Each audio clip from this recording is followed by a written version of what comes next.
Hello again, and welcome back to another episode of Nosh's Quest to Gold. Today we're actually going to be looking at a PvP on this map here. It's Bel'Shir Vestige. I'll be down the bottom right hand side. I'm Nosh, the red Protoss player. Up the top left, it's my opponent who is Saturas, a very Protoss sounding name, playing in blue. This game isn't going to be about me dealing with an early rush pressure for a change, and it's just going to be with how I've decided now to deal with the new PvP. It's not terribly different to my previous strategies, but you'll see it unfold as this match plays out. Very, very similar starting builds all Protoss will play. You'll actually see me pulling it off just a tiny bit faster than my opponent here, which is always for the better. I feel Protoss versus Protoss, you kind of get into the habit of doing the same thing as the other person and waiting for the battle to take place. Whoever comes out in top in the first battle pretty much wins the game. There's also the theory of he who expands first dies, but that isn't always necessarily true. If you can get your expand up and keep it alive, you're pretty much going to win. It just really depends on how you play, how you scout, and what you see. So this game, we're going to be looking at my scouting, how I read my opponent, and how the outcome of the game eventually ends. So straight off the bat, things I like to check in a base. I've got my gateway down. I don't know. Did you see your opponent drop that? Did you check what it was? No gas taken so far. That's fair enough. And we're going to come back down here and check what this building is. It is a gateway, but I've seen forges and stuff drop down this early before. If it was a forge, then instantly drop a forge myself, get a cannon, make sure that we're not getting cannon rush, scout the outside edges of my base. So I see my opponent has got his gateway down. So I'm just going to keep an eye on his gas. As you can see if you just follow the production tab, we're both pretty much following the exact same build. I'm just like a millisecond ahead of my opponent. He gets his gas, I get my gas, super exciting fun. I just try and keep my probe around as long as I can, make sure that, I can see what's going on, make sure nothing dodgy is actually going on.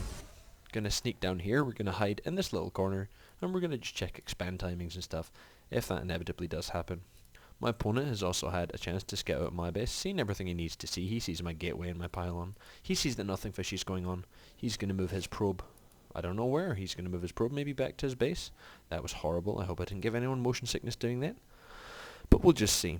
So, very early on, you've got your gateway down. Naturally, next onto your cyber core, you're going to get a warp gate, blah-de-blah-de-blah-de-blah. Nothing in PvP at the very start of the game is going to be very different. You can actually see my opponent is going slightly, different route from me. He's getting his gateways and stuff down now. I've decided to get a second gas. So straight off, that's the first difference between the two of our builds. My probe is still hiding up the top here. My opponent's probe is back in his base safely. He's getting his mothership core. You'll see this zealot, the first zealot I've got, it's running around the edges of my base just to make sure in all the corners there's no probes hiding, there's no pylons, just to make sure that everything is kosher. I'm getting a sentry now because I know that the rough time of a 4-gate to hit your base is around the 5.5 minute mark. So if I can get a sentry as well as a zealot, as well as a stalker, which you can get out before 5:30, you can force field the ramp, you can get out enough units and warp ins and stuff, you'll be safe and able to hold yourself. A forward pylon at the front here, fair enough, could get picked off by early stalker pressure, but it does grant some good vision of this part of the map, and it saves you guys running down here to sort of these things. You can see things coming up. You can see some stuff, any pylons or anything strange going on down here for possible blink stalkers, harass for possible mothership as well. These days you don't need observers to do that. I'm also getting my mothership core out. If we have a look, my opponent's got his out already, again for the same sort of defense. He's got 3 going into 4 gates now. So hopefully there's some degree of aggression or possibly just bad macro. I myself, I'm going to have 3 gates for defense and eventually a robo. Now I've got my safe little army. As you can see them rallied. I'm going to check my base. I'm going to check to see if there's any pylons hidden. Make sure that I'm safe, I'm okay, I'm in the right, nothing bad's going to happen. Looking back in my opponent's base, he started his Twilight Council. In PvP, especially at this level, a Twilight Council doesn't really mean he's going to go blink stalkers. It's a very good strategy, especially now with the mothership core being such a key unit. You can get high ground vision and you can kind of blink in, blink out, or even mass recall, at least away from the base if you need to. However, Twilight Council in this sort of level means you're going DTs early. Now thankfully, I don't trust playing PvP early. I'm pretty sure in this league every single person's going to go DTs, so I always get my robo out. I can't help it. I'd really love to go 3-gate Stargate. That's how I'd like to play it. I really like how the Oracle feels, and I like how Void Rays are now. There's a lot of nice changes to Protoss Air, but without Robo, without Vision, without being able to detect, if I go 3-gate Stargate, or the few times I've tried to go it, I just see the 3 ripples run into my base, I have no Forge, I have no Robo, and I just die. So at the very start of the game, I at least have to get a Robo. We can now see my opponent has decided to join me in getting a Robo. In fact, he's decided to get 2. So we're going 4-gate DT's double Robo into God knows what. The back of my base. I've actually started my robotics bay. The way I've decided the best way to win PvP is to just rush Colossus. Perhaps get a Forge out and try and get an upgrade advantage, but try and get Colossus out as soon as possible, and just try and win with a higher Colossus count. Also, try and get Thermal Lance when that builds. The other thing I'm doing is I always make 2 observers, the first one to stay with my army, the second one to scout my opponent's base. If you notice this probe dancing around in your minimap, you'll see that he's about to drop his expansion. It's not necessarily a case of he who expands wins, or he who expands loses in PvP these days. It can be a matter of which. It depends how early it's scouted and how I react to it. So, we'll have a look. In terms of vision, I only have vision of what I saw before my probe left my opponent's base. I can see that he has his gateway, I can see that he had a pylon. My opponent has pretty much the same vision for me. Gateway, pylon, nothing exciting. But what I do have that my opponent doesn't is this probe hidden up the back here, who can just constantly come down just to like this sort of area here, and just check this to see if it's up or not. My opponent is moving out with a probe, but this isn't for scouting purposes, this is for a proxy pylon.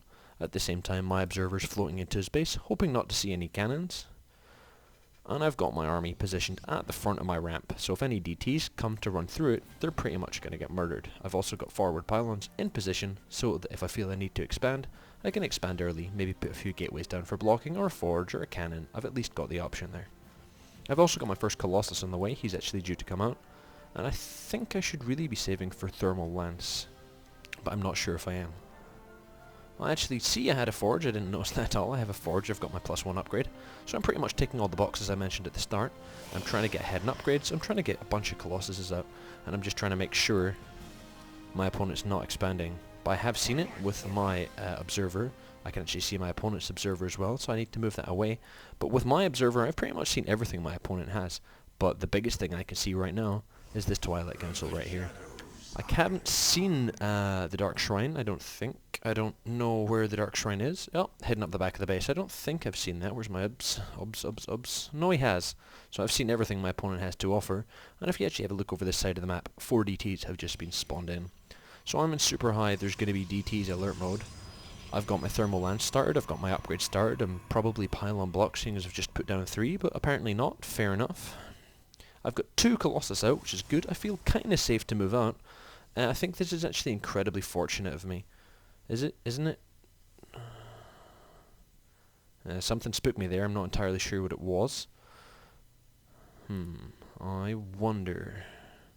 I'm actually going to jump back, if you just bear me a few seconds. I'm going to jump back and have a look to see what that could have been. I'm very, very, very intrigued by that. So how do I go to my camera? Nosh. Is this me playing? Is this... yeah, here we go. So this is Nosh view. We'll see exactly what I'm doing and why I'm doing it. Putting down pylons, starting my upgrades, making sure my Colossus comes out, making sure my mothership core is there. Got my army, check in the middle of the map, move out to take the watchtower. I just lost my observer. Oh, there you go. Did you see that? I scanned over the top of his base. That was me first seeing... that's giving me horrible motion sickness. That was me seeing his Dark Shrine. Because of that, I've decided, nope, I haven't seen any DTs yet. Pull the main army back to the base. See if we see this ripple. Brilliant. 4 DTs are running through my base. My army chews them up, but they sneak off into the shadows. They're somewhere down here. If I was me, I'd pull my army to here. Pull my army to here. Pull my army to here. But instead... apparently what I do when I'm me is build a whole bunch of panic cannons at the top of my base. This will actually be a full wall off. I mean, Colossus, if I'm still building some, can easily cliff walk this. But nothing else can get back into the base, including this drone. So feeling safe in the fact that I've got this wall off up, even though it hasn't finished yet, I'm just going to move across the map and try and kill my opponent. I have quite a sizable chunk of army. If I actually have a look at the army value tab, that's active forces, the army value tab, Control A, my bad, Control A. You can see that I'm a little bit ahead. Because of that money my opponent has dumped into his expand and to get his probes up and stuff, I've put that money instead into my army and into my upgrades. Upgrades. So with my army at the front, complete with an observer, very important, try not to lose that. I should probably get rid of that, huh? With my army, with my observer, I feel safe to push into his base. My opponent does actually have a decent sized force, they're just not very well positioned. I've got thermal lance and I've got +1, which you can see my opponent is just starting now. Lead with this, but make sure it doesn't die. Easy with 2 Colossus to be able to pick off. I should have actually probably waited for this 3rd Colossus. If you look in the minimap, he's just going to come wandering in. But with this number of Zealots to tank the damage of his units at the front, some Guardian Shields, good job. And then to focus fire his Immortals. I, fair enough, lost a Colossus, but I have tons of +1 Zealots. He's not microing back his Stalkers, and with range, I mean, fair enough again, I should really be babysitting these a bit better and making sure they're not attacking this building. But at the end of the day, my army advantage, my upgrade advantage, even though Photon Overcharge is on the Nexus, I still have enough to kill all of my opponent's stuff. I force fielded in his workers so that they can't get away so easy. I force fielded the ramp so that if they try and run back up into the main, they just all, you know, bomb up here, and then I can pretty much murder everything my opponent has. He even tries to warp out a couple of panic DTs, but because I've kept this observer alive and kept it with my main army, DTs are no threat to me. Seeing that, my opponent just leaves the game straight up. It's all about reading your opponent. The majority of losses I have are because I don't follow my scouting or keep it up or active. I actually miss skipping back here. My opponent runs up here, sees the cannons, gets shot at by my mothership core, which I decided to leave at home for defense, and just pulls it back down at this corner. The main thing I really need to work on is my scouting, as you saw in the previous game, and in this game I feel I did a bit better job of it. Thank you very much for watching. If you have any comments or any critique, feel free to leave it in the section below, and I'll catch you guys later on. Cheers!